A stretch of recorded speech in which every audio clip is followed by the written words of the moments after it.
Limpopo has reported 24 deaths and 12 accidents since last week Friday. And this comes as officials across the country continue to step up their road safety operations on all national roads. Mike Maringa is the spokesperson for the Limpopo Traffic Department. He joins us now via our telephone line for more details on what we know so far and how things are looking. Mike, thanks very much indeed for making time. It's great as always to have you on the program. 24 deaths and 12 accidents in just one weekend. Those are certainly concerning statistics in a context where we still are to approach the new year. Good morning, Ayanda. Good morning to the viewers. Yeah, it is indeed worrying. The number is too high. We have recorded a lot of accidents in the province between Friday and Sunday, which was last night. And 12 of the accidents were fatal. We have lost 24 lives. It was mainly on the N1 and in Vembe, and Mopani, where we got a lot of traffic. But I must also indicate that another contributing factor now is the weather condition. Our roads are wet. We have been urging drivers to reduce speed, to also drive with caution. The latest one happened just here outside Polokwane on the N1 bypass yesterday, where a VW sedan was speeding. The driver lost control and he faced oncoming traffic. He hit the sedan. The driver, together with two passengers, were killed on impact.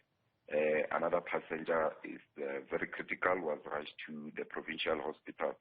So those are some of the accidents, but the two big accidents that we have recorded, the one was on Friday. We reported about it on the N1 between Transkop and Middelfontein. It was also a head-on collision. The allegation is that it was caused by a tire burst. In that accident, we lost 5 people. And while we were still there, we got another information that on the R578, it's a road between Lutrigad, all the way between Lutrigad and Giani, there was another fatal accident. It's a multi-vehicle crash involving a truck that hit about 4 vehicles. And in one vehicle, a Polo, it crashed 6 members of one family. That's the family that will be visiting on Wednesday as the Department of Transport and Community Safety. So our situation does not look good. Looking at the fact that we are still heading to New Year, we still expect the traffic volume to increase on our roads. Sure. I mean, you've already touched on this, but perhaps it's still worth asking explicitly. Typically, we've heard in the past that these accidents are caused by human error, and that's putting it mildly. In other words, people are just not following the rules of the road, and that's why we're seeing the carnage we're seeing. Is that also the case with this past weekend?